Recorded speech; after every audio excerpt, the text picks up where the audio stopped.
The flight from Frankfurt to Washington had been delayed 3 hours due to storms over the Atlantic, and most of the passengers were asleep or buried in headphones when the cabin lights dimmed to their night setting. Among them was passenger 127, officially listed as Elena Ramirez on the manifest, a slender woman in her mid-30s with dark hair pulled into a neat braid and a posture that betrayed discipline even in the cramped seat of economy class. To everyone around her she was just another weary traveler, maybe a government clerk or a business professional with a tired face and quiet eyes, but beneath the civilian clothes and the ticket stub lay a story that very few knew. She was flying under commercial cover because her true profession had never allowed fanfare, and even now, after years of service, she had no intention of revealing it. The airline staff had no idea who she was, the family seated beside her certainly didn't, and not even the captain up front knew that sitting quietly in 27B was someone whose name once carried weight in places most people would never hear about. For Elena, anonymity was the final gift the world had given her, and she intended to keep it. The Boeing 777 cut through turbulent air with a steady hum, the wings flexing as the jet rode into calmer skies. Elena adjusted her seatbelt slightly and closed her eyes, though not to sleep. Her mind still carried the reflex of years spent listening for subtle changes in engine tone, for the shift of wind across fuselage, for anything out of the ordinary. Old habits never died, and hers were carved from thousands of hours in cockpits that were nothing like the quiet comfort of a civilian jetliner. She had worn the G-suit, felt the crush of 9 times the force of gravity on her body, and flown missions that never appeared on news broadcasts. Her call sign, once spoken across secure channels, had carried weight not only in her squadron but among those who watched American pilots from the other side of contested skies. She had been Valkyrie, and long before she became passenger 127, she had commanded respect in the most unforgiving arena humanity had ever known, the air war of the 21st century. Outside, over the Atlantic, 2 F-22 Raptors were climbing to intercept. It was standard procedure when a commercial aircraft lost contact with controllers, and tonight, turbulence had knocked out a portion of the 777's transponder signal just long enough to raise alarms. The fighters scrambled from Langley, cutting through the night like shadows with wings. Their cockpits glowed with the pale light of multifunction displays, and their pilots, call signs Razor and Phoenix, approached with professional calm. To them, it was another routine escort, the kind they trained for but rarely executed in real time.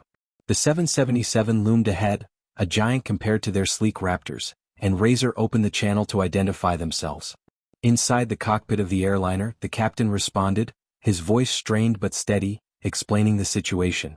Regulations required that one of the passengers, if qualified, could also verify through secondary channels. The airline staff, scrambling to follow protocol, had no idea that in seat 27B sat the one person who could end the uncertainty in a single phrase. The stewardess approached Elena hesitantly, clutching the paper where passenger numbers had been scribbled. "Ma'am," she whispered, "the captain asked if anyone on board has military flight certification or experience. We just need confirmation for the escort." Elena's eyes opened slowly. For a moment, she considered remaining silent, letting the request pass her by. She had sworn never to step back into that world. But then she thought of the crew, the nervous families, the possibility of escalation if the fighters misread the situation. She rose without fanfare, nodded once, and followed the stewardess down the narrow aisle toward the cockpit. Every step she took felt like walking back through years she had buried, but when the cockpit door closed behind her and she saw the glowing radios, her hands moved with muscle memory. The captain looked at her, uncertain. "You're?" She didn't answer with words at first. Instead, she reached for the headset, her motions efficient and calm, and spoke into the secure channel that connected the 777 to the Raptors. Her voice, even after years of silence, carried the crisp clarity of a fighter pilot trained to command through static and chaos. "This is Valkyrie. Passenger 127 on board. Confirming civilian aircraft, no hostile activity. Repeat, no hostile activity." There was silence for a heartbeat. Then, in the cockpits of the Raptors, Razor and Phoenix exchanged glances that didn't need words. Valkyrie. The name had lived in stories passed between pilots, a call sign whispered with the kind of reverence reserved for legends. Valkyrie, who had flown into impossible odds and returned. Valkyrie, who had held the line during engagements that official reports would never record. To hear that voice again in their ears was like suddenly sharing the sky with a ghost who had once defined it.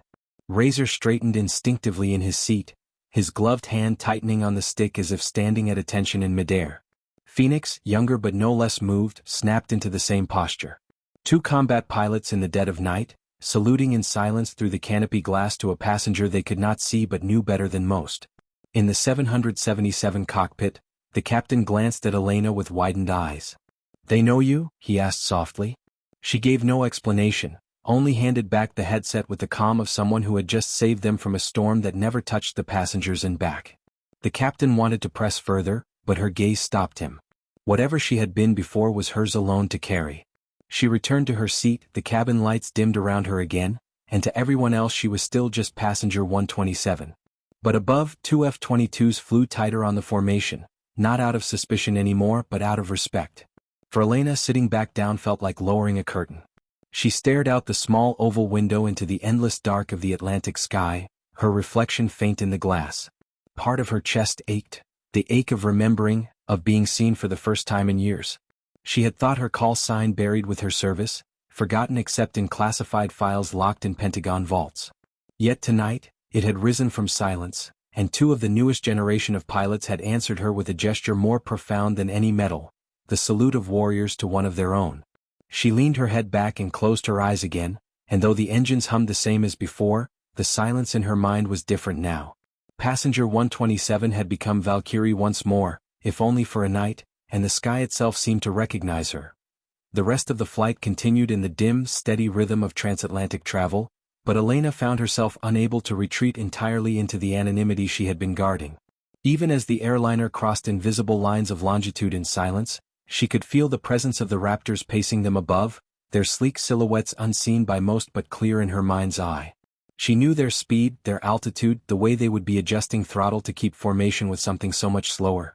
She could almost imagine Razor glancing down through the canopy, reminding himself that somewhere below, among hundreds of oblivious passengers, sat the woman whose call sign had once been invoked as a lesson in survival and courage.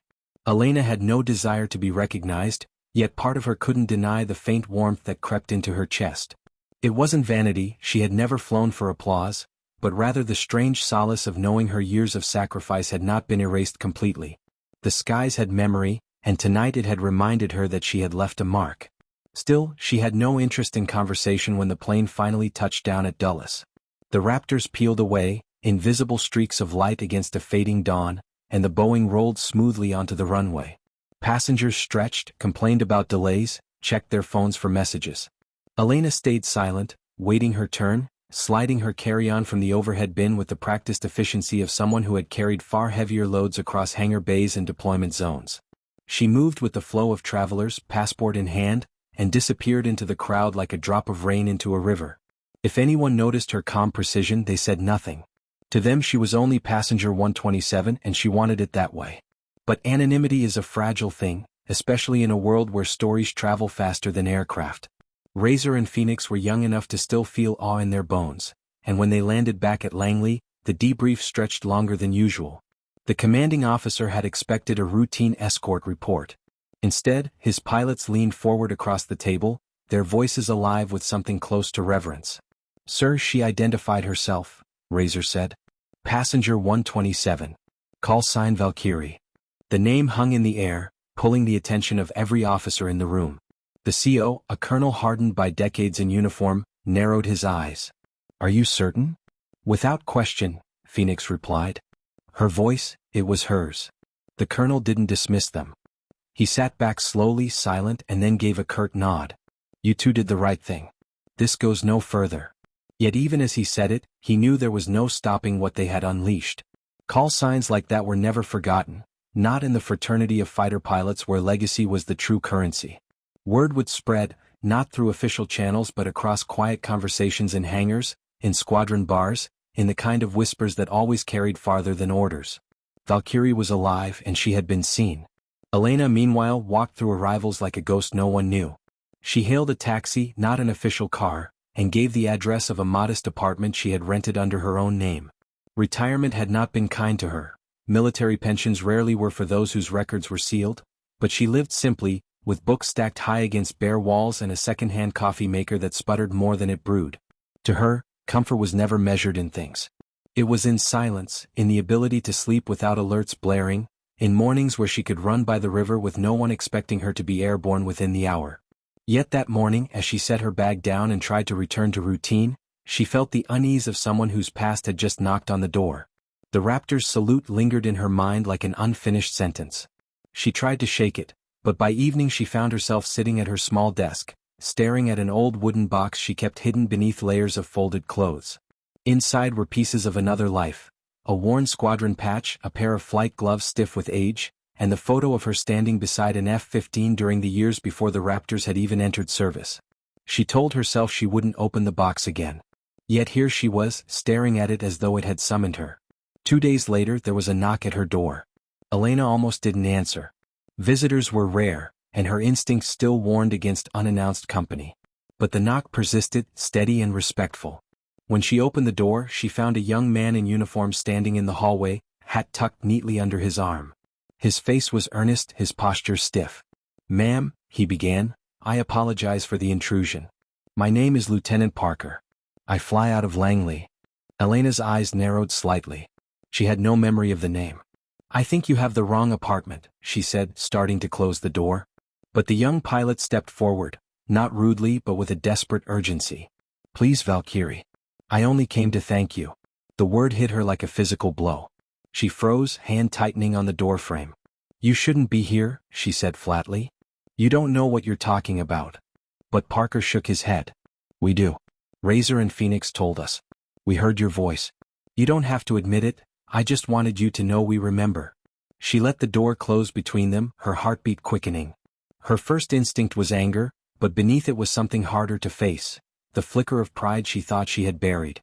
The young pilot's words carried the weight of a truth she had spent years running from, that no matter how much she tried to disappear, her call sign had taken on a life of its own.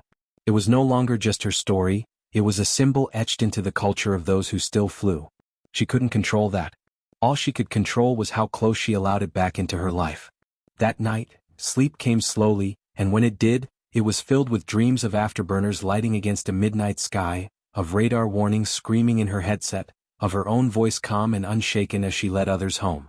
The following week, she tried harder to vanish. She changed her jogging routes, avoided the local base, stayed off public transport. But it was no use. At the corner store, she caught 2 airmen staring a moment too long before pretending to browse. At a cafe near the Potomac, a flight cadet politely asked if she was who he thought she was. She denied it, but his eyes told her he didn't believe her. Elena realized, with a kind of resigned clarity, that her attempt at anonymity had been broken the moment she picked up that headset on the 777.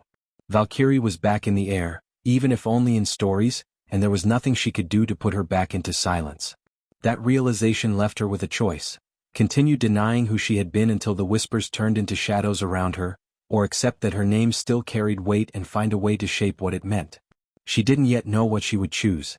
But as she stood at her window watching the contrails of aircraft carve white lines across the blue, she felt the old pull she thought had died, the call of the sky, and the knowledge that no matter how long she tried to live as passenger 127, Valkyrie was still part of her. Elena did not expect the knock on her door to come a second time, but it did, this time in the gray hours of morning when the world still felt half asleep. She opened it to find not just one pilot, but 3, all in uniform, all standing with the awkward stiffness of men who were trained to face enemy fighters but not the woman whose name they had grown up hearing in simulator briefings. They introduced themselves quietly, almost reverently, as if afraid that saying too much might drive her back into silence. "We won't stay," one of them said, his voice low. "We just wanted you to know that your call sign has never been forgotten. In our squadrons, they still tell stories of Valkyrie, of the night you held the line when no one else could." Elena felt her jaw tighten, a reflex against emotion she did not want to show.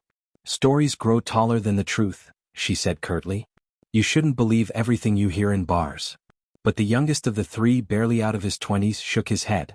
"With respect, ma'am, it's not just stories. It's the reason a lot of us wanted to fly. You set a standard." And with that, before she could push them away, they saluted her, sharp and clean, and left without waiting for permission. She closed the door quickly, pressing her back against it as if holding back a tide. The weight of their words stayed with her all day. She had lived her life after retirement by shrinking her world. Early runs, quiet evenings, books, coffee, a small circle of friends who knew nothing about the cockpit hours carved into her bones. But now, her past was pressing in from every direction, breaking through the careful walls she had built. The Raptor's salute had been the spark. These visits were the fire. She tried to ignore it, focusing on work, freelance consulting for an engineering firm that never asked too many questions about her background. But her thoughts drifted back to the sky with frustrating persistence. She remembered her first solo flight in a trainer, the tremor of fear that gave way to exultation as the wheels left the runway. She remembered the first time she heard her call sign, Valkyrie, spoken not in jest but with respect, handed to her because she had flown through fire and emerged intact. And she remembered the last mission, the one that had finally broken her body enough to force retirement. A maneuver in a storm of SAM radar pings, her jet battered and crippled, her survival due only to stubborn skill and a refusal to abandon those who flew behind her. She had not asked for a legend to grow from it, but legends rarely ask permission. By the third week after the flight from Frankfurt, Elena could feel the atmosphere shifting. It wasn't just the pilots at her door. It was the sudden invitation from an Air Force Public Affairs office asking if she might be willing to speak at an Academy event. It was the journalist who left a note in her mailbox with only a phone number and the words, "We know who you are." It was the old squadron mate who found her email after years of silence, writing, "They still talk about you. You should see what you mean to them."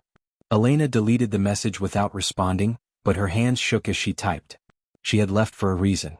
The years of service had taken their toll, not just the injuries but the constant strain, the losses, the names of those who never came home. She had walked away to survive, to find something human beyond call signs and kill ratios. To step back into that world even for a speech felt like tearing open a scar. Yet each day she did nothing, the sense of inevitability grew stronger. Her silence was being broken by others, whether she chose it or not. One evening, after a run by the river, she found herself slowing near the fence of a small airfield. A pair of civilian trainers were practicing touch-and-go landings, their engines buzzing with the clumsy persistence of students. Elena stood there longer than she meant to, watching the clumsy pattern work, her sharp eye unconsciously critiquing their turns, their throttle management, the angle of their climbs. For a moment she imagined herself inside the cockpit again, stick in hand, feeling the weight of the machine like an extension of her own body. It scared her how much she missed it.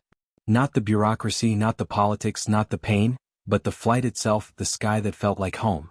That night she dreamed vividly, as though her subconscious was staging an ambush. She was back in the seat of an F-22, the HUD glowing green, the horizon rolling as she pulled into a climb, the GS pressing her chest, the world falling away beneath her. She woke with tears on her face, unsure if they were born of longing or grief. The next day she received another knock at the door. This time it was not a young pilot but her old commanding officer, now retired himself. He looked older, slower, his hair gone gray, but his eyes still carried the steel of command. "You've been spotted," he said simply when she let him in. "Word spreading faster than you can contain. You can keep hiding or you can take control of the story. If you don't, someone else will." Elena poured him coffee, though her hands trembled as she set the mug down. "I didn't ask for this," she said. "I never wanted to be anyone's legend." The old colonel nodded slowly. "I know.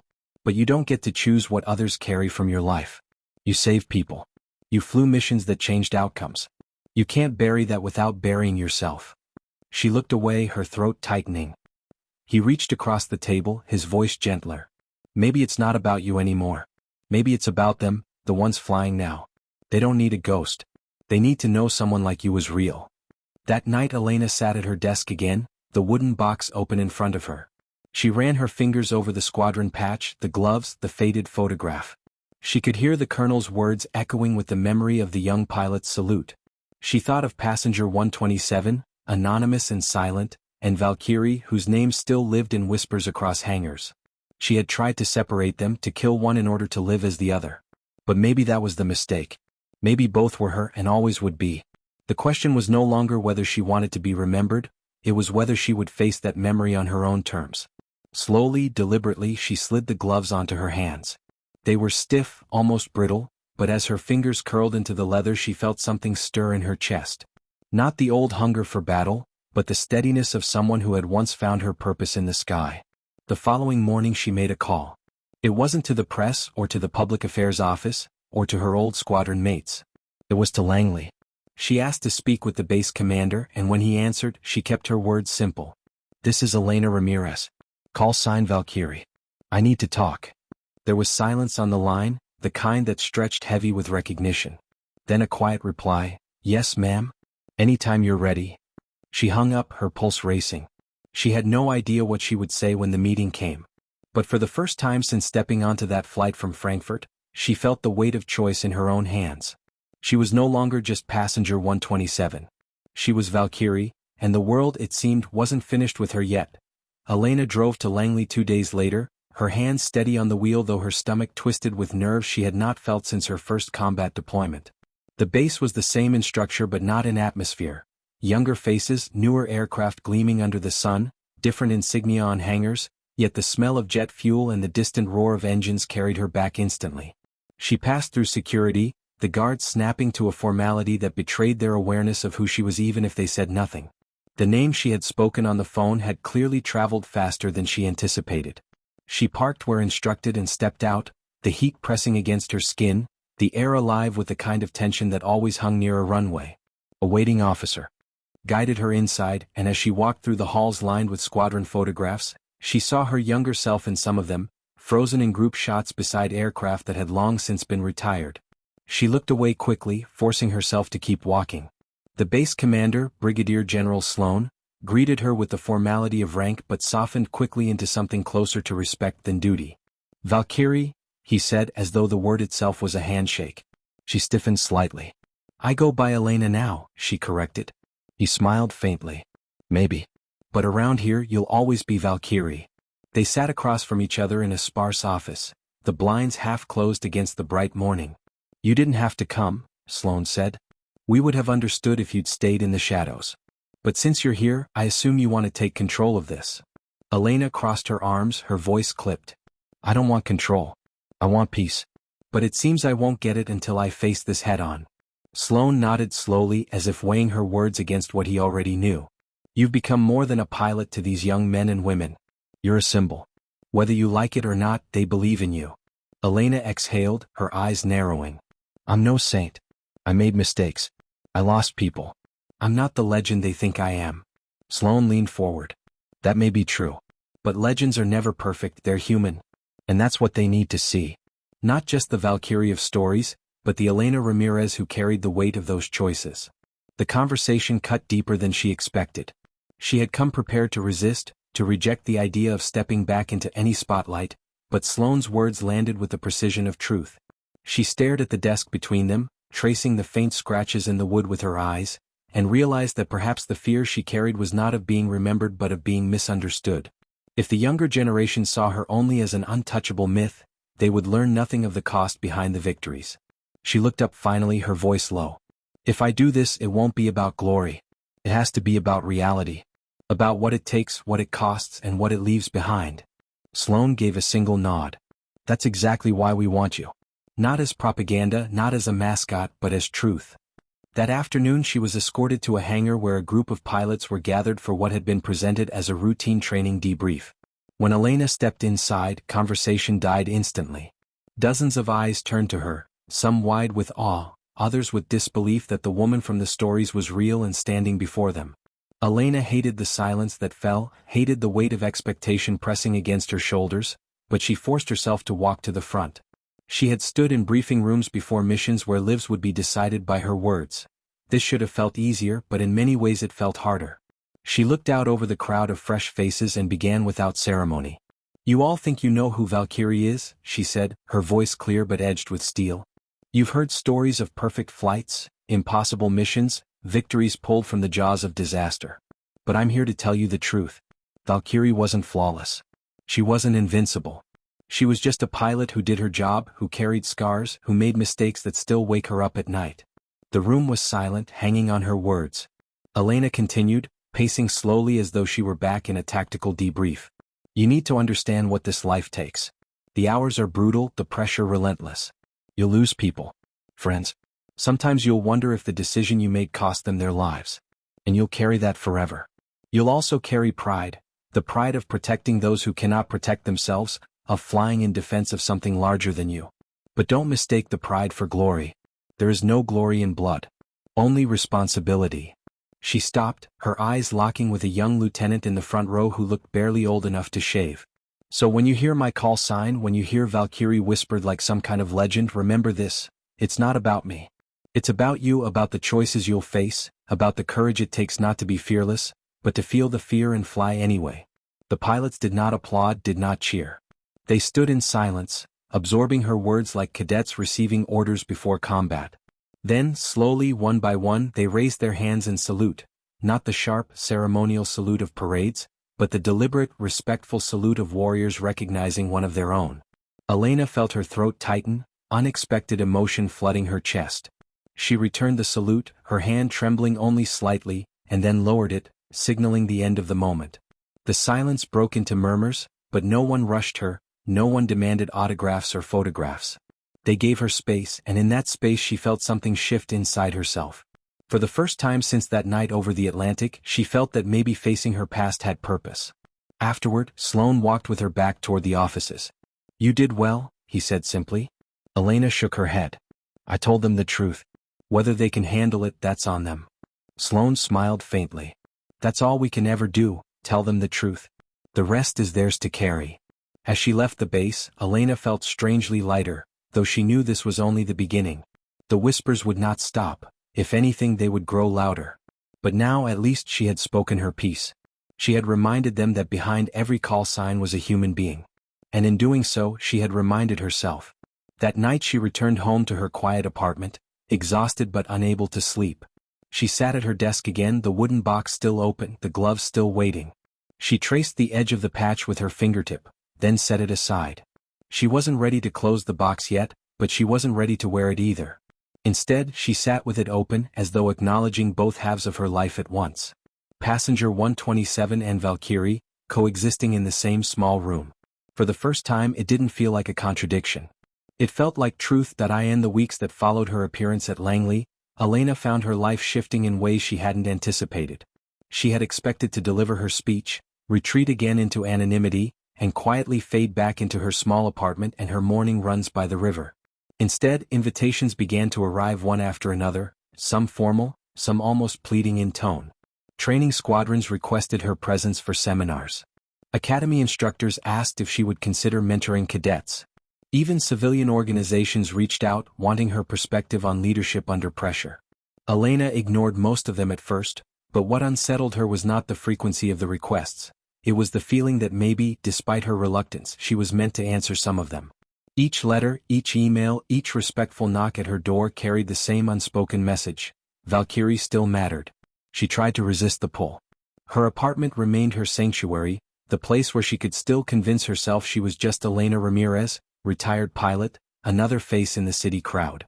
Yet when she went running, she caught sight of young service members jogging in formation along the river, and when she passed airfields, she saw contrails slicing the sky, each one tugging at the tether she thought she had cut.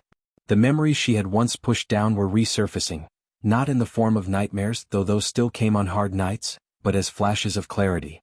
The sound of a jet engine would make her glance upward instinctively. The sight of an aircraft banking against the sun would trigger the phantom sensation of a stick in her hand, her body bracing for G-force. She began to realize that while she had walked away from the cockpit had never truly left her. One evening, after ignoring yet another email, Elena finally called Sloane.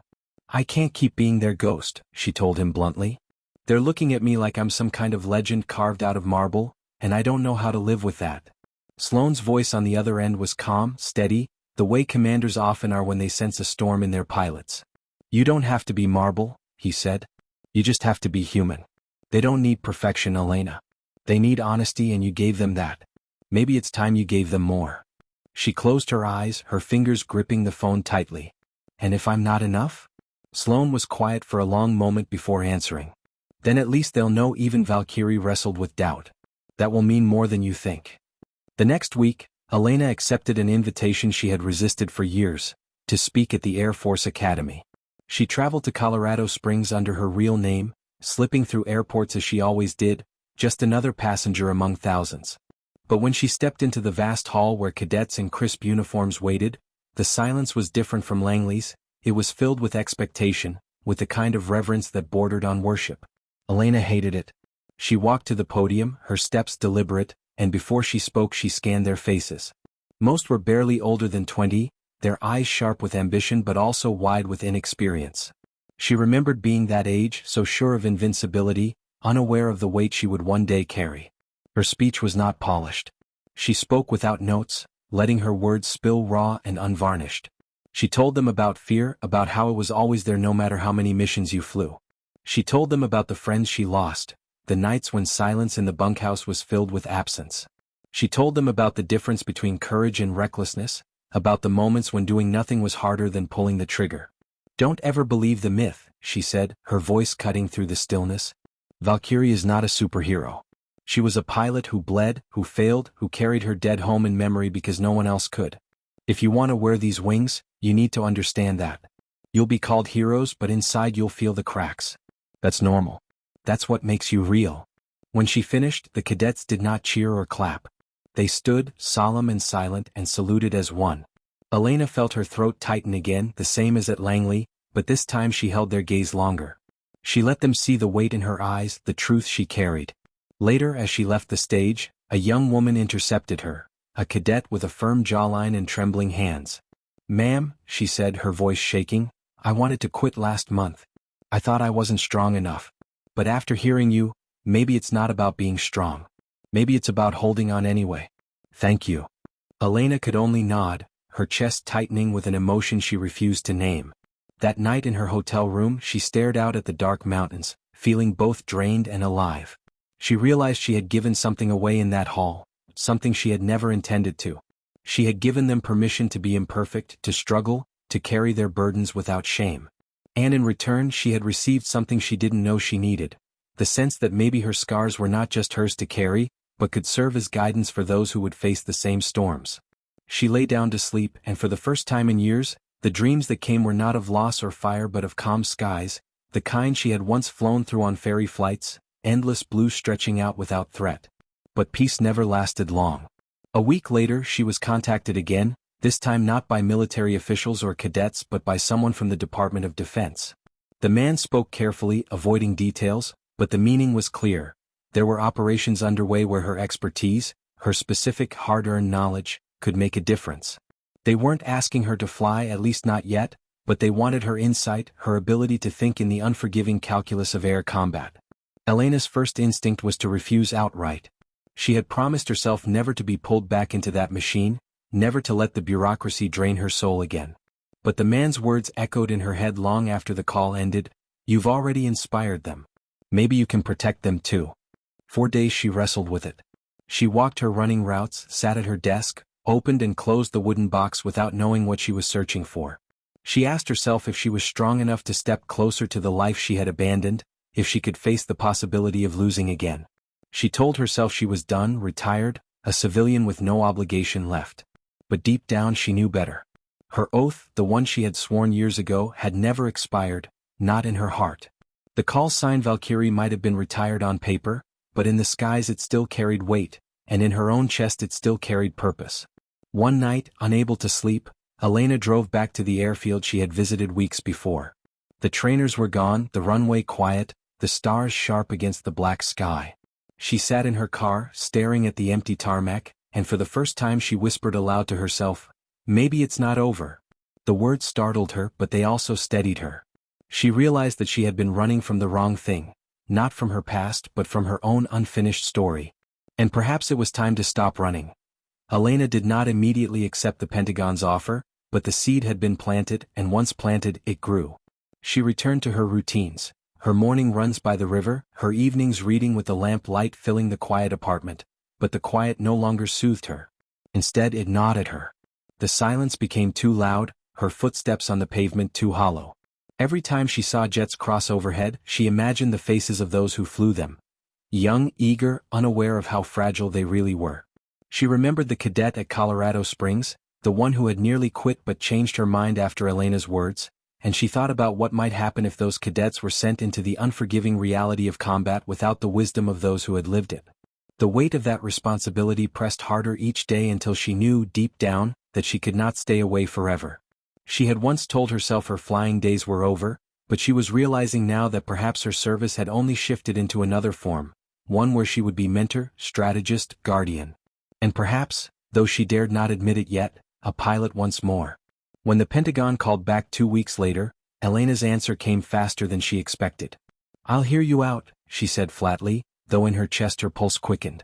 They arranged a meeting in Washington, discreet and off the record, where she sat.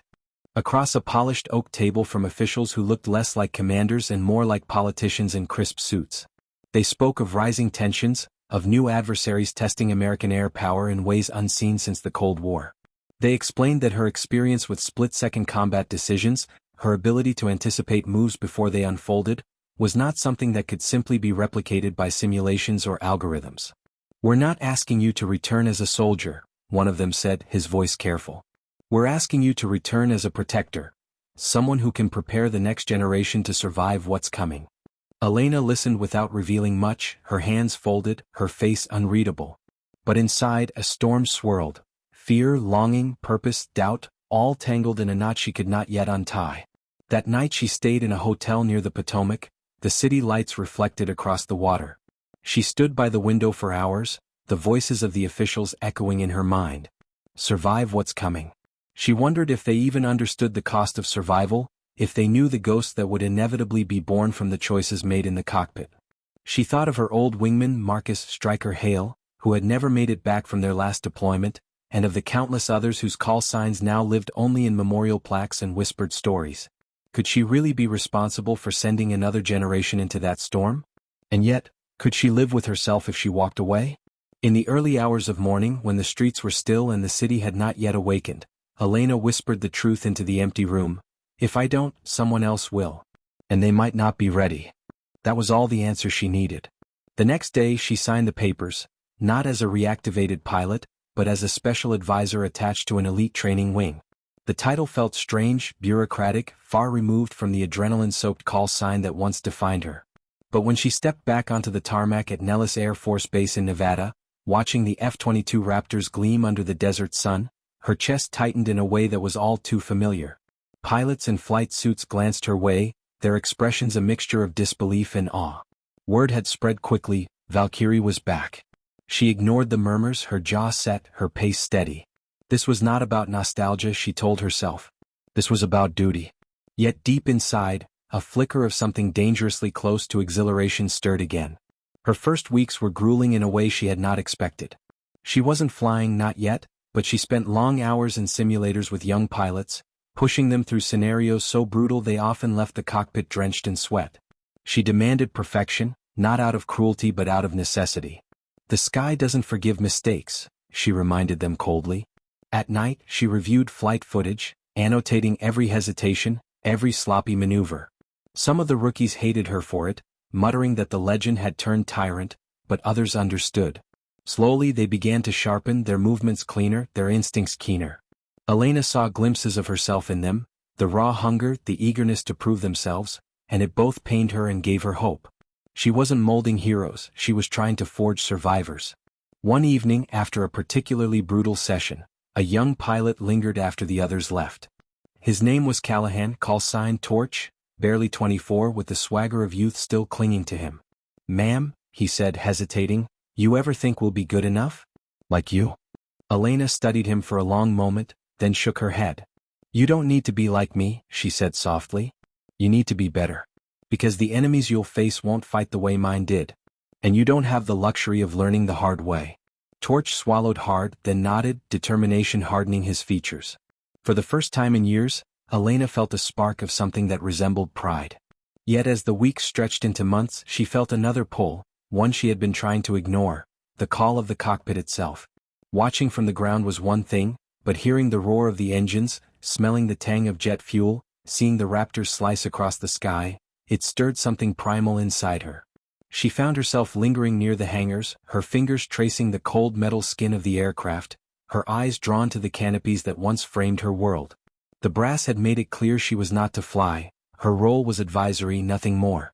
But late at night, she dreamed of strapping in again, of pushing the throttle forward, of feeling the crushing weight of gravity as the sky tilted around her. And each time she woke, the yearning grew stronger, more insistent. The breaking point came during a joint training exercise. She was in the command room, monitoring feeds, when two Raptors on a mock intercept began to falter. One pilot froze under pressure, his hesitation nearly causing a simulated midair collision. Elena barked into the comms, her voice sharp as steel, guiding them back into formation. The crisis passed, but her hands were shaking afterward. She realized in that moment that no simulator, no lecture, no analysis could replace what she carried in her bones. These kids needed more than advice. They needed to see Valkyrie in the sky again, alive and unflinching, proving that survival was possible. She didn't tell anyone, not yet, but in her heart the decision was already made. That night, she returned to her quarters and opened the small wooden box once more. The patches were still there, the call sign still stitched in faded thread. She touched the letters slowly, reverently. One more flight, she whispered to herself. Not for me. For them. She knew it would not be simple, that convincing the brass would take battles of a different kind, fought not with missiles but with words and politics. But she also knew that once they saw her determination, they would not be able to deny her. Valkyrie was not done, not yet. Convincing the brass was not easy. When Elena brought the idea forward, that she wanted clearance to fly again, even in a limited training capacity, the initial reaction was flat rejection. "You're here as an advisor, Ramirez," one colonel said bluntly during a briefing. "You're valuable in that role. We can't risk putting you in a cockpit again. You're retired, and the insurance, the liability, the optics, it's not happening." Elena sat quietly through the arguments, her hands folded, her expression impassive, but behind her stillness burned the fire of someone who had faced down missile locks and lived. She let them finish their litany of excuses before speaking. "With respect, sir," she said evenly, "you can't teach survival from the ground. They need to see it in the air. They need to see that the lessons I give them work under pressure, not in a simulator. And if you think I'm too old or too rusty, then let me prove otherwise." Her words hung in the room, heavier than any briefing slide could be, and though most still resisted, she could see in their eyes that the seed had been planted. It was Sloan once again who tipped the balance. He was not part of her chain of command anymore, but his words still carried weight, and when he quietly vouched for her, reminding the brass of what she had accomplished in darker skies, the opposition began to crumble. Finally, begrudgingly they relented. "One flight," they said, making it clear that this was an exception, not a return. "You'll fly with an instructor in a controlled training scenario. Nothing beyond that." Elena accepted with a curt nod, concealing the surge of emotion that threatened to break through her composure. One flight was all she needed. The day of the flight dawned clear over the Nevada desert. As she walked across the tarmac toward the waiting F-22, her flight suit zipped and her helmet under her arm, the air was electric with tension. Pilots, mechanics, and ground crew all paused to watch her. Some saluted formally, others just stood silently, their faces lit with awe. They had heard the stories, seen the legends etched into briefing rooms and memorials, but now they were seeing Valkyrie in the flesh, about to step into the sky once more. Elena forced herself to stay calm, though every step toward the aircraft made her heartbeat quicken. She reached up, her hand brushing the smooth curve of the fuselage, and for a moment her chest tightened with something close to reverence. "It's been too long," she whispered, almost afraid the jet could hear her. Climbing into the cockpit felt like slipping into a second skin. The canopy closed above her, sealing her in, and the familiar scent of heated metal and oxygen filled her senses. She adjusted her harness with practiced ease, her hands moving almost automatically across the controls. Her body remembered what her mind had doubted. The years fell away as muscle memory guided her through pre-flight checks. The ground crew's voices crackled over the comms, but Elena barely registered them. She was back in her world now, the only world that had ever made sense. As the engines roared to life, the vibration coursed through her chest, and her lips curved into the smallest of smiles. The takeoff was smooth, powerful, exhilarating. The Raptor surged down the runway, lifted effortlessly into the desert sky, and Elena felt the G-forces press against her body, felt the rush of velocity that had once been as natural as breathing. She banked the aircraft gently at first, reacquainting herself with the controls, the responsiveness of the stick, the rhythm of flight. Every adjustment, every maneuver came back with startling ease, as though she had never left. Her wingman for the session, a younger instructor, called over the comms, "How's it feel, Valkyrie?" She chuckled, a low, steady sound. "Like coming home." But this was not just about nostalgia. The exercise was designed to test the rookies on the ground, who were monitoring her moves through simulators and command feeds. She wasn't here for joyrides, she was here to demonstrate what survival looked like when the sky turned hostile. The scenario began. Simulated enemy aircraft approaching from multiple vectors. Elena's instincts kicked in immediately. She rolled hard, climbing high, then cut low, forcing the enemy to overshoot. Her maneuvers were sharp, aggressive, precise, and within minutes she had flipped the engagement in her favor. Watching from the command room, rookies gaped as they saw her predict moves seconds before they happened, weaving through impossible odds with surgical skill. That, her voice crackled over comms, calm and razor-sharp, is how you live to fight another day. On the ground, Torch and the others watched, their jaws slack. They had read about her tactics in manuals, heard veterans describe them like folklore, but seeing them executed in real time was something else entirely. Torch whispered almost reverently, "She's not just good. She's impossible." But to Elena, it wasn't impossible. It was simply instinct, honed through years of fire and fear, through nights spent making choices no one should have to make. The aircraft became an extension of her body again, every movement flowing through her veins like blood. For the first time in years, she felt alive in a way nothing else had managed to awaken. The session ended successfully with both Raptors landing smoothly back at base. When Elena climbed out of the cockpit, sweat beaded on her brow, but her posture was straight, her expression steady. She pulled off her helmet, and for a long moment, the ground crew simply stared in silence. Then, almost as if on cue, one by one the pilots began to salute. It wasn't scripted, it wasn't ordered, it was instinct, respect paid from one aviator to another. Torch was among the first, his face lit with admiration. "Welcome back, Valkyrie," he said quietly. Elena didn't reply, but her eyes softened just for an instant. Later that evening, after debriefs were completed and the adrenaline had finally begun to ebb, Elena sat alone in her quarters, staring at the horizon painted in desert twilight.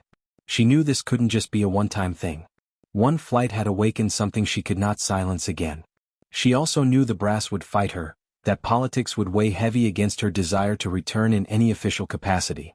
But she had seen the looks in the rookies' eyes, seen the shift in their posture, their belief. For them, seeing Valkyrie in the sky had changed something permanent. It had given them proof that legends were not just stories.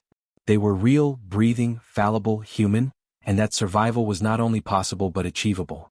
As the first stars pierced the sky, Elena whispered softly to herself, "Not done yet." She didn't know exactly what form her path would take, whether she would fight to regain limited combat clearance, or whether she would focus on being the living embodiment of survival for the new generation. But she knew one thing with absolute certainty: her story wasn't finished. The call sign Valkyrie still meant something in the skies, and as long as it did, she had a duty to honor it. She leaned back in her chair, letting the cool desert night breeze wash over her, and for the first time in years, the weight on her shoulders felt just a little lighter. The decision came sooner than Elena anticipated. Barely 2 weeks after her return to the sky, the brass called her into a secured briefing room. The mood was different this time, not skeptical or bureaucratic but urgent. Screens flickered with satellite images, intercepted transmissions and red-marked flight paths. A foreign power had pushed boundaries, sending advanced aircraft dangerously close to contested airspace. There had already been 2 near clashes, one of which ended with a young pilot barely making it back to base after a hair-raising intercept. The officials laid it out plainly: "We need you. Not as an advisor. Not in a simulator. We need Valkyrie in the sky again, for real." Elena sat silently, her fingers steepled beneath her chin, the weight of the words pressing heavily. Part of her had known this was coming from the moment she touched the Raptor's stick again. The sky had always demanded its price, and here it was, knocking on her door once more. She should have hesitated. She should have thought of the years she had clawed back, the quiet mornings by the river, the fragile peace she had tried to build. But in that moment hesitation never came. Instead, a clarity spread through her, sharp and undeniable. This was what she had been moving toward ever since that first call from Sloan, ever since the cadets at Colorado Springs, ever since she had admitted to herself that her story wasn't over. "Tell me when and where," she said, her voice calm and steady. The room exhaled as though the decision had already been written. Valkyrie was back and the sky would soon know it. The operation was classified, known only to a handful of those who would execute it. Elena was paired with a small strike package of Raptors, most flown by pilots she had trained in recent months. Torch was among them, his face taut with a mix of fear and pride when he learned he would fly as her wingman. "You ready for this?" she asked him before takeoff. His grin was shaky but real. "As long as I'm flying with Valkyrie, I'm ready for anything." Elena gave a curt nod, hiding the flicker of emotion that surged in her chest. She had once been the reckless one, the young pilot staring at legends. Now she was the legend herself, carrying the hopes of those who had come after her. The mission unfolded under the shroud of night. Over the open ocean, with moonlight glinting faintly on the waves below, the strike group moved silently, radar screens sweeping, every pilot tense. The enemy fighters appeared as expected, sleek silhouettes slicing through the dark sky. What followed was not a drill, not a simulation, but the brutal reality of modern air combat. Missiles locked, radar warnings screamed, and the sky erupted into chaos. For the rookies it was baptism by fire. For Elena, it was the old rhythm returning in full force. She wove through the chaos with the same deadly precision she had once been known for, her commands to Torch and the others crisp and unwavering. Break left now. Plum. Fox 3, Splash 1. Her voice was the anchor that kept them alive, a steady thread amid the storm. Torch nearly froze at one point, his aircraft locked by an enemy radar. Elena cut across his vector, drawing the lock onto herself instead, then executed a split-S maneuver so sharp it left her ribs aching. The missile missed by a margin so slim her cockpit rattled from its shockwave. "Stay with me, Torch," she barked, her heart hammering but her tone steady. He responded, shaken but still in the fight, and together they turned the tide of the engagement. One by one the hostile blips vanished from the radar, until at last only friendly signals remained. Silence fell across the comms for a long heartbeat before Torch's voice broke through, ragged but triumphant. "They're gone. We're clear." As the group reformed and angled back toward home, Elena allowed herself a single exhale of relief.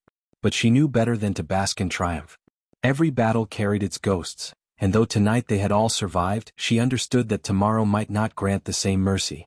Still, as the base lights grew on the horizon and the Raptors descended one by one onto the runway, a quiet pride settled into her chest. They had faced the storm and they had lived. The debriefs were long, exhausting, but laced with an undercurrent of awe. For the rookies, seeing Valkyrie lead them through combat was no longer just inspiration, it was proof. Proof that survival was possible, proof that legends could bleed and still endure, proof that courage was not the absence of fear but the act of flying through it. Torch sought her out afterward, his face pale but his eyes burning. "I froze out there," he admitted, his voice raw. "And you saved me. I thought I didn't deserve these wings, but now I get it. It's not about being perfect. It's about fighting anyway." Elena placed a hand on his shoulder, her gaze steady. "That's all it's ever been," she said. In the days that followed, word of the mission spread quietly through the ranks, even though officially it would never appear in reports or press releases. Among pilots, though, the truth carried faster than any official memo. Valkyrie had returned to combat, and she had brought them all back alive.